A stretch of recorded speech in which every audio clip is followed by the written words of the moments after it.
can have so many people around you when you're pregnant. You can even have a person inside you, but you can feel like you're the only person in the world dealing with everything that's coming at you. A doula is anybody who will support a mother. Hi, welcome to Changing Suits. My name's Bal. And my name's Taj.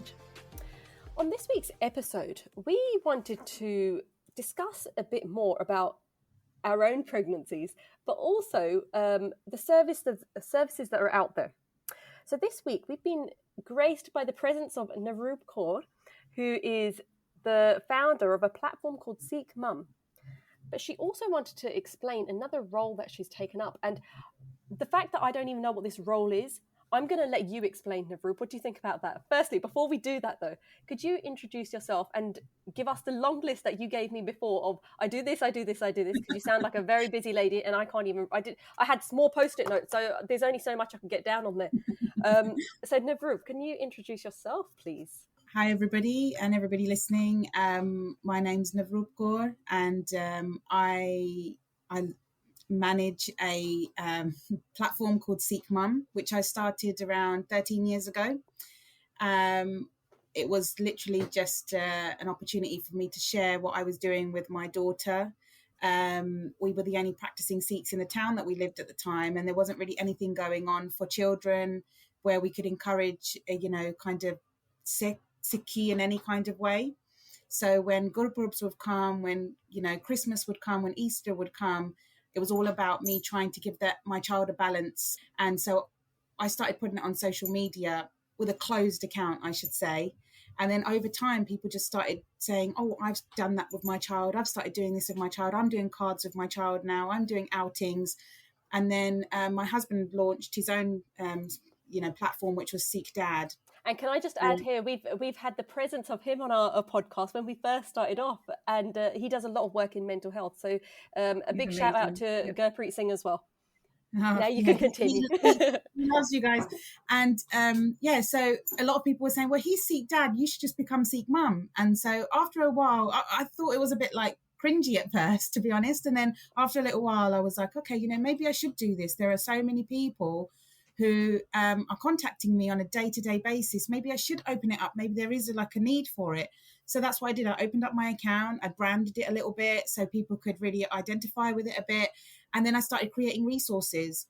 And now there's so many resources that you can buy out there. So I don't really do that anymore because, you can get it everywhere.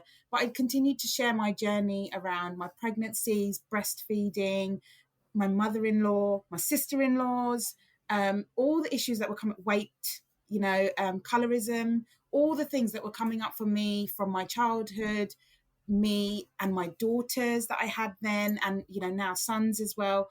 Just started sharing all of these kinds of things. But what happened was the engagement that I was getting mostly was from women who were pregnant and how alone they felt. And I just started supporting women. Just, they would contact me on Instagram and then we would have a call and I would just talk them through what their options were. And Navrup, can I just ask you, what do you mean as they are lonely? What does that mean? What were they saying to you? So, you can have so many people around you when you're pregnant. You can even have a person inside you, but you can feel like you're the only person in the world dealing with everything that's coming at you. And that feeling of loneliness can be really, really damaging and can lead to postnatal depression. And it does start in the antenatal phases. So for me, when women were contacting me, and it was something I experienced, when I had my second child, when I was pregnant with my second child, I was really, really down. I wasn't depressed. It was just very, very down. And the reason was because I had lots of issues with my in-laws. I felt really alienated from them.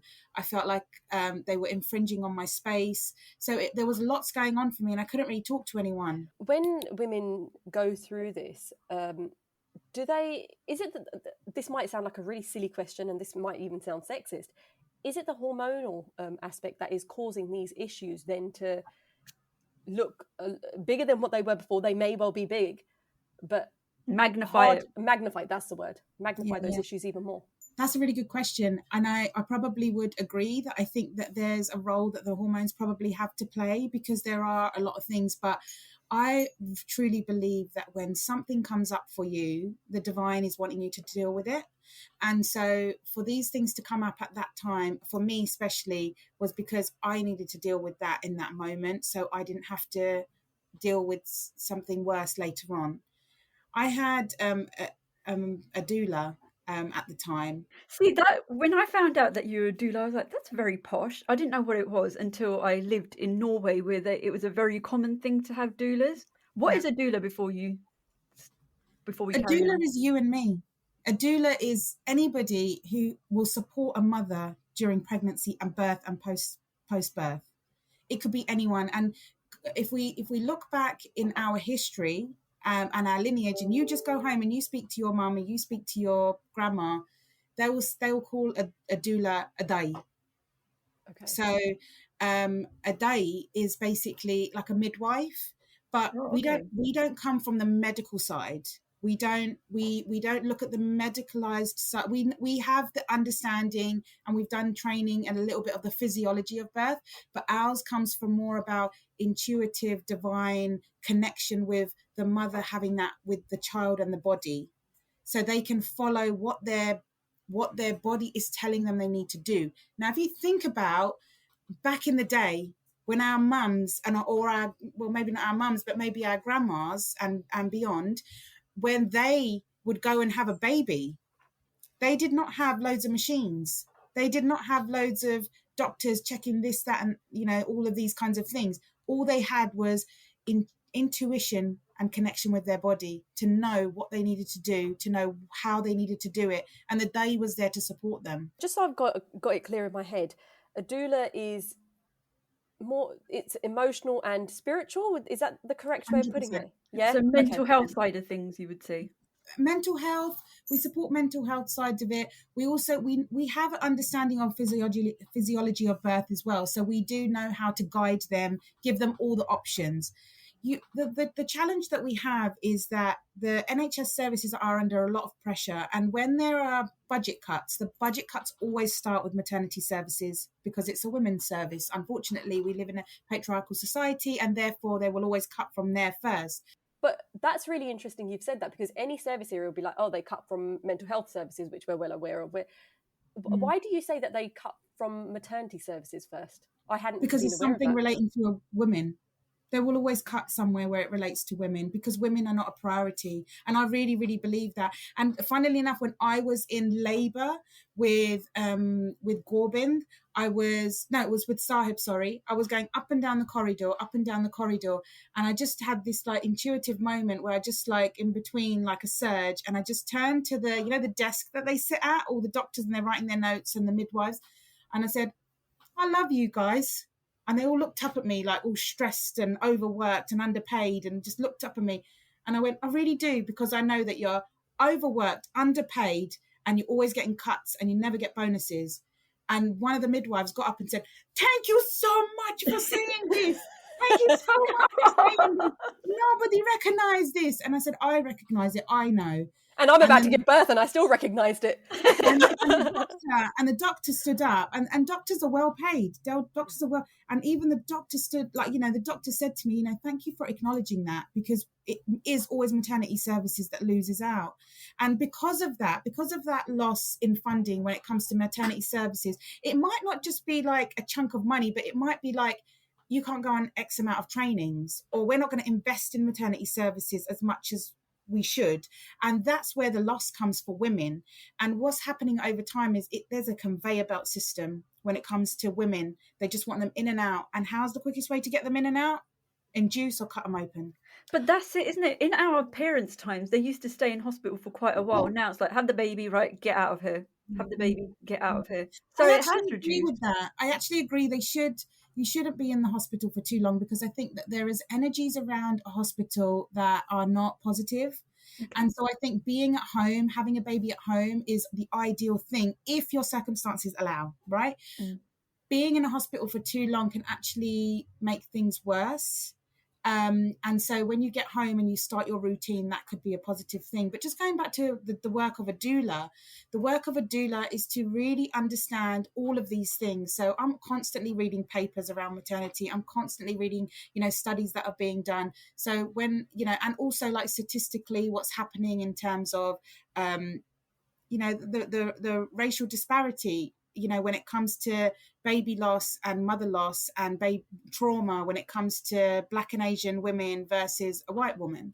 So these are the kind of things that a doula will always be upskilling and always trying to expand their knowledge so they can give their mothers all the information possible that they potentially won't get.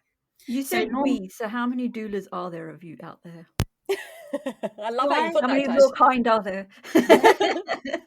There's hundreds, and I think a lot, the hundreds, thousands. And I say that because some people are doulas and they don't even know it. I call my sister a doula because she was at all 4 births. She gave me everything I needed in that moment. She made everything about me. And that's what the doula's work is. Make everything about the mother. What does the mother need? Don't listen to what the dad needs. Don't listen to what the midwives are saying. Don't listen to what the consultant's saying. What do you need in this moment? So in regards to, obviously, the doula would work antenatal, so whilst the lady's pregnant, you'd also be there at the pregnancy then, I take it?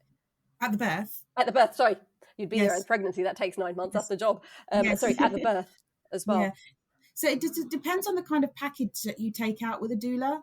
So with me, I offer like a complete package where I'm with my clients, X amount of hours in antenatal phases, in the antenatal phase, but then also they can contact me whenever they need, And the reason why, and not everybody offers that service, but the reason I do that is because when I was pregnant with my 2nd, 3rd and 4th, I was really, really left on my own because the maternity service is like she's done it before. So she doesn't need as many appointments. She doesn't need as much support.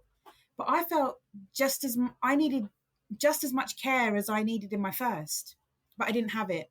So because I have that understanding, I always say to my mums or my pregnant people that I'm looking after, if you need something, you just phone me. If you're feeling a bit scared about something or something's come up for you, just send me a voice note in the middle of the night if you have to, and I'll be there to support you. And that's a part of a service that I want to give to alleviate that feeling of loneliness that we were talking about before. So there's that. And then you have being at the birth. So we go on call about 2 weeks before the baby's due. And then we're on call and literally our life is on pause until we wait for that call that you need to come. Credit to you, because I remember when my older sister, she was pregnant. Bal, do you remember this? And we thought, oh my God, she's going to give birth. And we were around her house and we were like, she's going to give birth. Let's run. Let's get out of here. She lived in Birmingham and we're in London. So obviously it's a bit of a journey. We're like, she's going to have given birth. Bloody hell, put your foot down. Of course, she hadn't given birth. So it was a bit of a wait that day, but it was only that day that we had to wait. So for you to be available for 2 weeks, that's a big chunk of your life as well that you. And it's just a part of the package of really of what I've signed up for when following your purpose. And it's fine really. What I do is I have my bag ready to go. I always make sure the petrol tank is full in case I need to just go. I always, in that period of time, my husband can't do anything either. We can't commit to anything. And so he's just a part of that as much as I am. So we just, that's what we do. And then when we get the call and then I'm just off. How many mums at a time do you have on, would you say, the books at a time? Yeah, so like on the go, isn't it? Last year, I had 2 quite close together. It was nerve-wracking in case they went into labor at the same time. Oh my God, yeah. What would you do then? Yeah. So I had a contingency plan, and I had, because one of them really was desperate to work with me, but I'd already signed up a client before. So I had said, look, I've already signed this client up, and this person's due at this time. Can you hold the baby? Only kidding. I know how it works. If it turns out that I'm already at that birth, and you go into labour, then the priority has to be the first client, and the second client was totally understanding of that. But it worked out because one was due in November and then the other one came in December, so it was a bit late.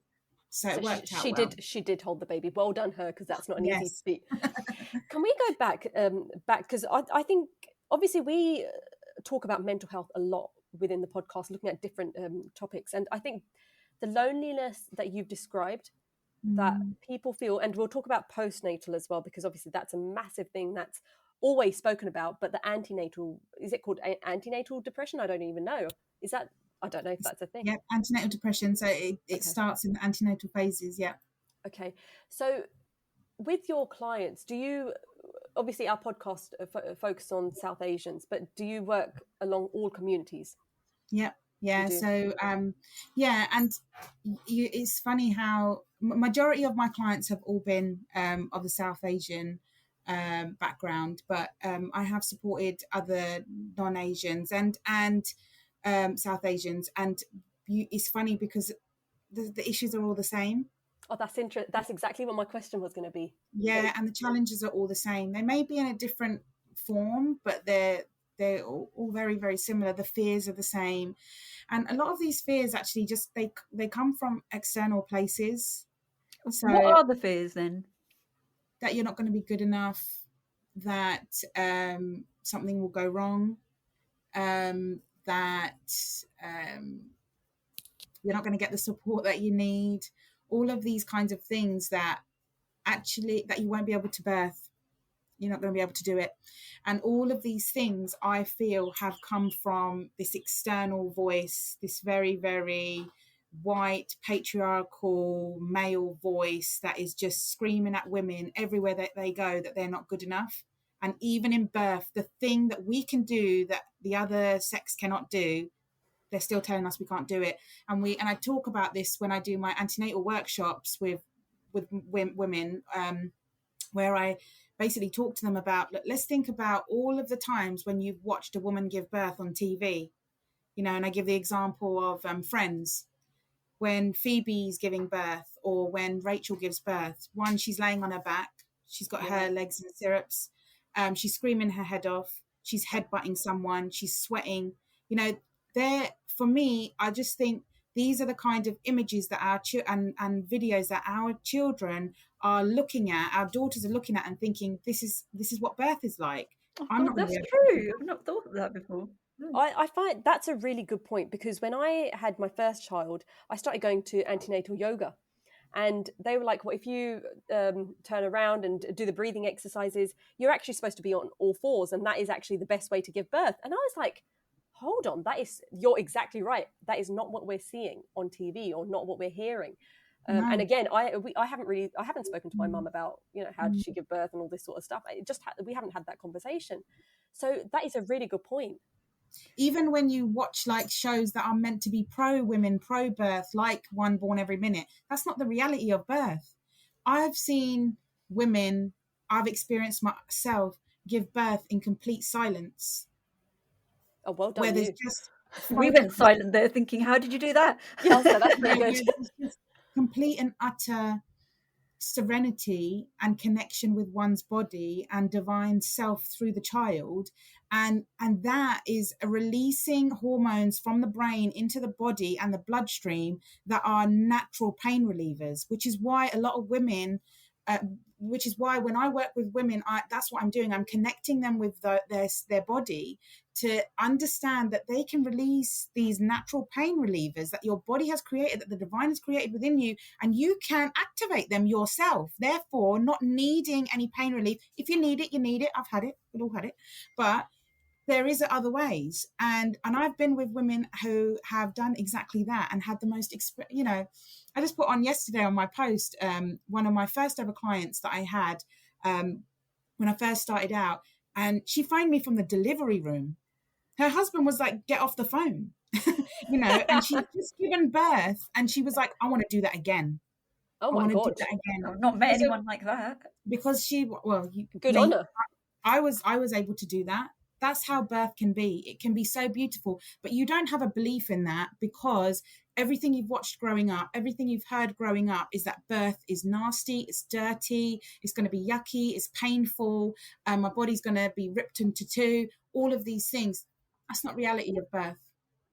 I've had 2 kids, and after the first one, I didn't have a great experience. That was down to the midwife. And I genuinely mean that. And I realised how important midwives are. And now that you've said about having a doula there, I totally get why it's so important. Especially, I found, especially the first time, because I didn't have a clue what I was doing firstly, but I do understand the second time as well. But in regards to, it doesn't need to be a painful experience, Deja, I just didn't enjoy it though. I'm going to be honest. And I think I get what you're saying in regards to, you see that on TV, it's like this, I did the yoga. I was like, oh, I get the breathing thing. I get why they say, that wave and, the contractions happen in a wave. I got it with the antenatal yoga, but I still didn't enjoy the whole labor process. The labor process or birth? Birth. I always say the wrong birth process. I just did not enjoy it. I had to get through it, obviously, because we don't have a choice. But I was like, here comes the controversy. Go on. That you're not meant to talk about. But when you give birth to your child, it's meant to feel like climactic and orgasmic. No, it didn't. I was like, get this child out of me. I didn't. And when we don't have that connection and we don't have that understanding that this is what I can experience the moment that child is coming out, that's when we lose the opportunity to have that experience, which is why I do what I do. I want women to experience that amazingness that they can feel. And it's really, really something that's really lost. And when we were talking about kind of, lack of training and lack of funding within their maternity services, this is what they're missing. The midwives need to be training in these spaces. They need to be learning about how they activate this understanding within mothers and not alienating them by making them feel like they're not good enough or they're not doing it properly, or, just trying to get them through. By the way, this is not all midwives. Yeah, I've had some wonderful midwives. I've had some not wonderful midwives. But can I give you one example? I was supporting a mum. She was going to have it. She really wanted to have a natural birth because she had a very, very traumatic experience the first time around, which ended in a C-section, and she had a very long recovery. So she had called me in as her doula, and I was there with her. We were there for 3 days in total waiting for this induction. And we said we wanted to have a natural induction. This is another thing. A lot of women don't realize that you don't have to have the synthetic drugs for an induction. You can have a natural induction. So what does that mean, natural? Yeah. Natural induction is where they put like a balloon pessary inside the vagina right up into the cervix, and when it goes up, then the balloon slowly expands, and what it does is it puts a little bit of pressure onto the cervix and activates. Doesn't work for everybody, but it works for most. But it's a lot more. I've had a synthetic I've had the kind of IV induction, and that's literally going from 0 to 100. And the pain of that can be very, very hard to manage, for anybody. So I always encourage the balloon induction first. So anyway, we were there, and we waited for a long time. So she's already feeling restless. I'd been massaging her, relaxing her, doing breathing techniques with her, doing some prayers with her. And anyway, then they called us up and they said, okay, you're ready to go in. As soon as we went in, they put her legs in stirrups. All of a sudden her body started to kind of do this as soon as they kind of split her legs up, right? And her husband was on one side, I was on one side, I was holding her leg and I was scrubbing it.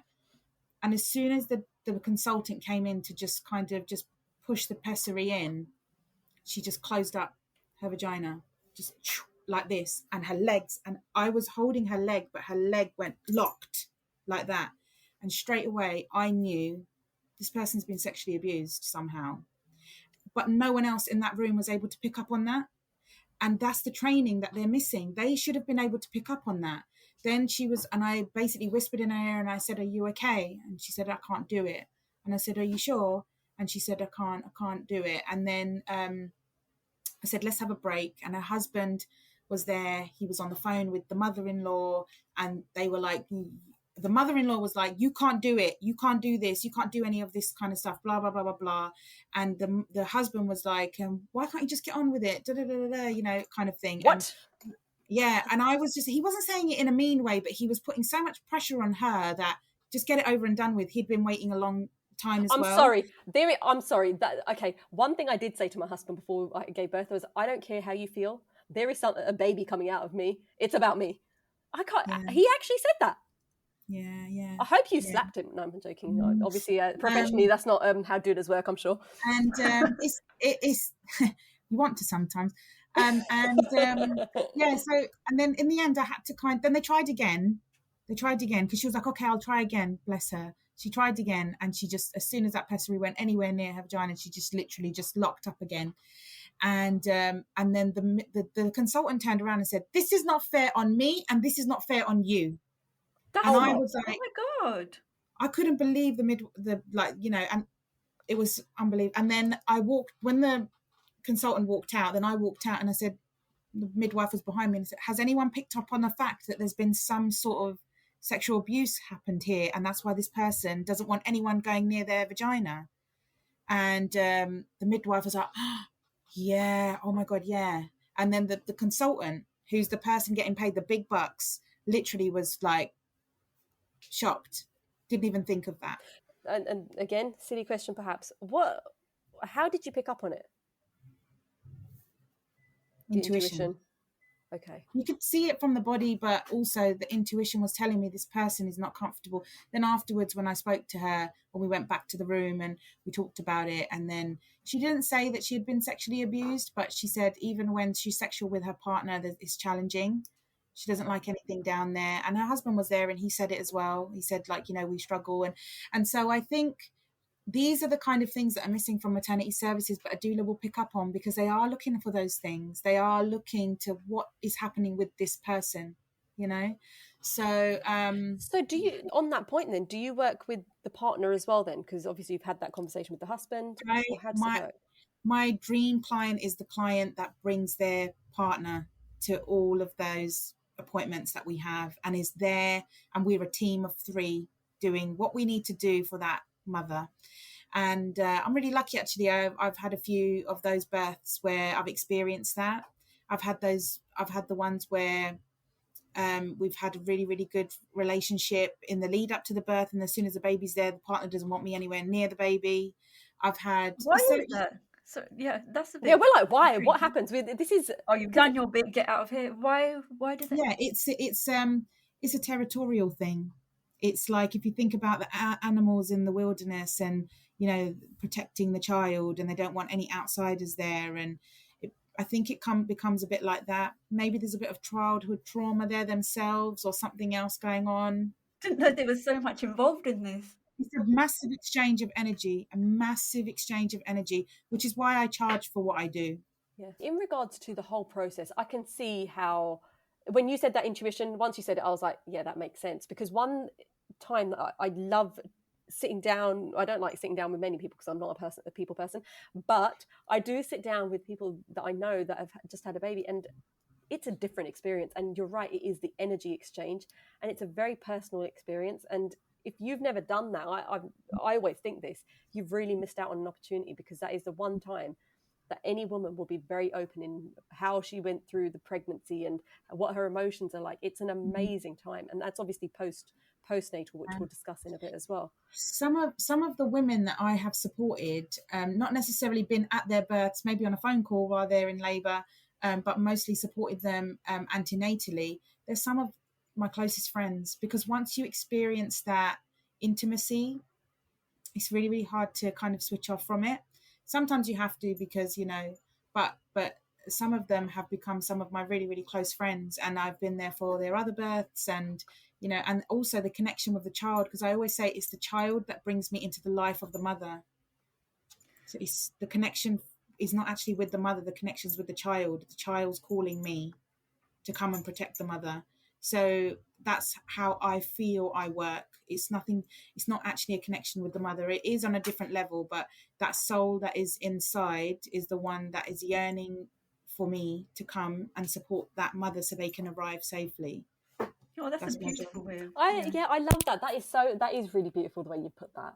And all of those children I have been able to, witness being born or been a part of that journey. I feel an innate closeness with them. When I see them, I saw one on the weekend, and they might not want to know me, but I just look at them and just feel such a big part of who they are. But I can tell you're very passionate about this, because when you're talking, you're smiling, and it's just coming through. It's amazing what you do. Can I now swiftly move on to a bit of a negative part? Because I like taking this things is a this is negatively. a I was gonna say this is a new thing that Taj is gonna add a negative Yes, part I'm to a this. very Go on. negative person. So in the South Asian community, we're very good at judging. Judge this, judge that. So quite a lot of women, they might have to have C-sections, or for other medical reasons may need to have some sort of intervention. Have you supported women that have had to have, for example, C-sections and stuff like that, or not able to breastfeed? And Yes. and Yeah. what have you done to support them, and what have Yeah, they I mean, faced? from my own perspective, just keep in mind that I too have had a C-section. I've had an induction. I have breastfed all my children. I'm very passionate about breastfeeding, but also I'm very close with my sister, and my sister, she tried her very, very best to breastfeed, and she tried her very, very best to breastfeed, and she unfortunately wasn't able to, and I was there during that pain of that, and so for me, if a child is fed in times now, that's the biggest blessing. It doesn't matter how, right? So whether you feed your child, like my niece, she had a lot of complications at birth, and she was fed through a tube for the first 6 months of her life, but that kept her alive. So if you're able to breastfeed, that's amazing, and I kudos to you. That's what your body was made for. But not everybody has that. Has the opportunity to do that, and there might be various reasons. Maybe you don't have enough milk flow emotionally. If you are not feeling good, your body will not produce breast milk as well. On that point, though, I guess where the doula comes into place is that would help that process. Again, it's that mental health help. Yeah. Some people don't also have. So I had one mother. She really wanted to breastfeed. The whole of the antenatal phase, she literally was like, all I care about is being able to breastfeed. All I want to do is breastfeed. And I said, you know what? Don't put so much emphasis on it. Just be grateful that you're going to be able to do it. Just like, don't, because you're bringing the negativity. You're already telling yourself you can't do it when you're saying, I really want to do it. I really want to do it. Because you're saying it with an energy that's negative. And anyway, baby was born, and I popped the baby onto the breast at the hospital, and the baby was really struggling. Baby was a little bit lazy, yeah. So baby wanted to sleep, and baby was not taking the breast. And straight away, the father was like, "Let's just get some formula." Like, he didn't even give her an opportunity to try. But that happens a lot. I've heard that a lot, actually, where even when the mother comes home, it's like, the baby's weight has dropped, which we know it does drop when they first come home, which is normal. And that is really tough. I mean, I went through it where it's like, maybe I shouldn't. We think that's really, really abnormal. Oh my God, my child's dropped in weight. And all of a sudden we need to do something. We're not doing something. My body's not doing the right thing. Therefore, I need an external person. What happened when we were living in the fields and we didn't have, so I think, so in this experience, for me, it was heartbreaking, but I have to be there without judgment, because I realized there was a dynamic between the husband and the wife that I could not infiltrate, which is he's in control. He's telling her she can't do it. She just wants to make him happy. So she said, okay. But then when he would leave the ward, then she would say, shall I try now? And then I would pop the baby on. But the baby was so used to having formula. But does that put you in a difficult position? Because obviously you can't overstep, but then you need to see your client, who is the woman that you're supporting. Full disclosure, on this occasion, I'm getting a little bit choked up now. On that occasion, because I knew how desperately she wanted to breastfeed, I did go to the toilet and have a cry, because she was not able to achieve what she wanted because she was trying to make him happy. But I don't know the implications of what happens when she doesn't make him happy. You know what I'm saying? Oh, God. Yeah. So I have to say outside of that. You're supporting with the birth side of things, but all these other layers as well. Massive. That you've got to deal with as well. Big layers. Lots and lots of layers. Which is why I don't like to take on clients when it's very, very close to the birth. I like to take on a client very early on so I can really support them throughout and get to know them, understand the dynamics that are around this mother. But yeah, when we talk about judgment, first of all, I find it really difficult when I hear people say, I'm not judgmental. Okay. Only divine is not judgmental, but everybody, even if we don't verbalize it. I was telling my daughter this the other day. She said to me, Mummy, do you think I'm really judgmental? And I said to her, everybody in this world judges. Even if you don't verbalize it, yeah, you will think something and it will be a judgment. It might be a good judgment. It might be a bad judgment. It might be a judgment that's, neither here nor there, but it's a judgment. But for me, when I look at, all I do is I look at what the mother wants. I ask her what she wants. We have a plan together, and we also understand, and I also explain that this is our preference. This is what we would desire, but we don't know what is in store. So let's plan for everything that could potentially happen. And with that, you alleviate that judgment, because then you are telling yourself that, okay, this is what we're going into. We're going on with gratitude that I'm going to achieve this. But if something changes, or the stakes change, and all it is about protecting the child, protecting the mother, and making sure that everything's safe.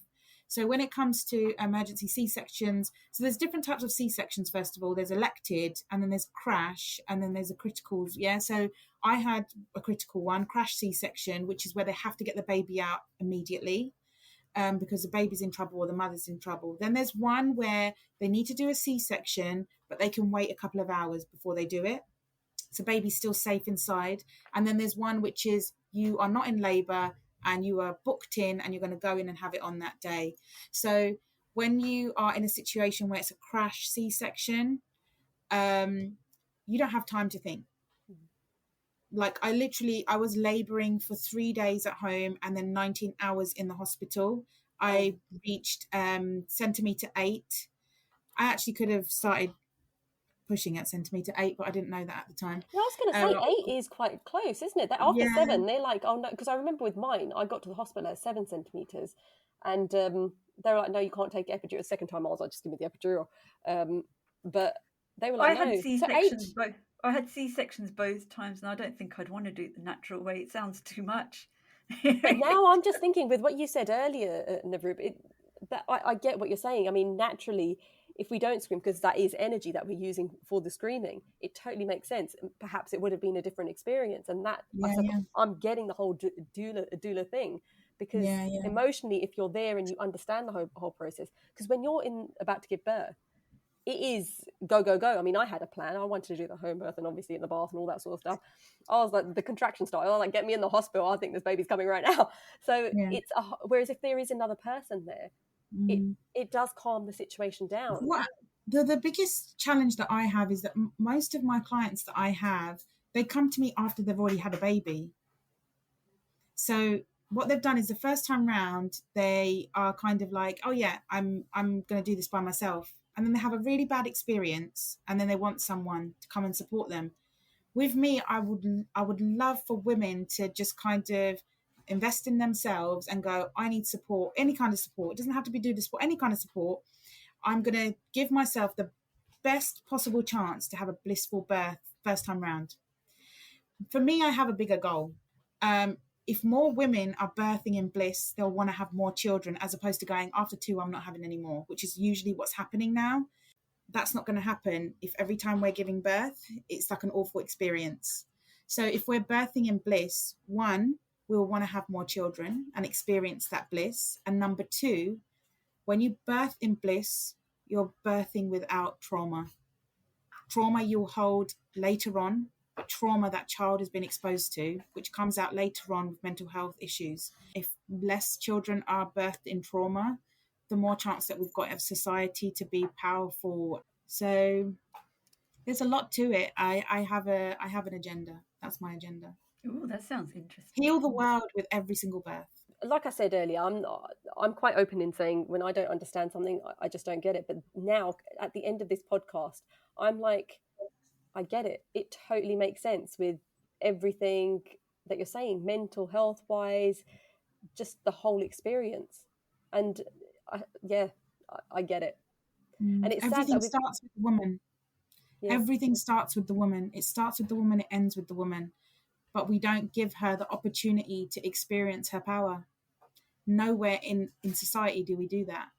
We're doing it ourselves now by doing a podcast, by having our own platforms, by opening our own businesses, yes, but we're still doing it alone. We don't have the support that maybe, you know, a white woman would have, or maybe a white man would have. But, you know, slowly we're getting there. But I think what we need to remember is that, you know, we, in our bodies, in everywhere else in our life, we might not be able to be free with our personal situations, with our mother-in-laws, with our jobs, with our financial situation, you know, all these different places that are screaming at us to tell us who we should be, what we should be, how we should be. In your body, you can be sovereign. You rule that space, and no one else needs to be a part of that. And that's the power that a woman needs to remember that she holds. And that is your mic drop moment, isn't it, Navrup? Yeah, wow. Where can we find out more information if someone is looking for a doula, or more information about a doula? Where could they find that information in regards to yourself? So website is currently under construction, which is SikhMum.com, but you can go there and you can find some other bits and things. But if you wanted to reach out to me, you can email me on info@SikhMum.com, or you can follow me at SikhMum on all the Instagram, Twitter. I'm on LinkedIn. Reach out. Just send me a DM if you have a question, and let's have a chat. And that, again, isn't, you know, it's up to you afterwards if you do want a doula. But I think just understanding the importance of one is a massive step in itself. Just summarize, what would you advise someone that is going through a hard antenatal period? What advice would you give her? Make sure you've got the right people around you to support you. Yeah. If you've got negative energy around you, doesn't matter who it is. Okay. You need to be having those tough conversations, whether it's with your partner, who's then going to relay those conversations to whoever it is, or you need to be saying what you need to say to get away from those negative kind of voices that are going to be telling you or making it a harder, challenging time. And I think the more support you can have around you, the more positivity you can put around yourself, that is all feeding into your child. So, you know, just try and stay positive and get support if you need to, and just kind of push away anyone temporarily who's not serving you at the moment. And I think that is very important advice for generally life, isn't it? Not only during your pregnancy, but you can use the hormone card on that one. Just use it when you can, ladies. Perfect. Thank you so much. I'll tell you a tip. I'll tell you a really quick tip.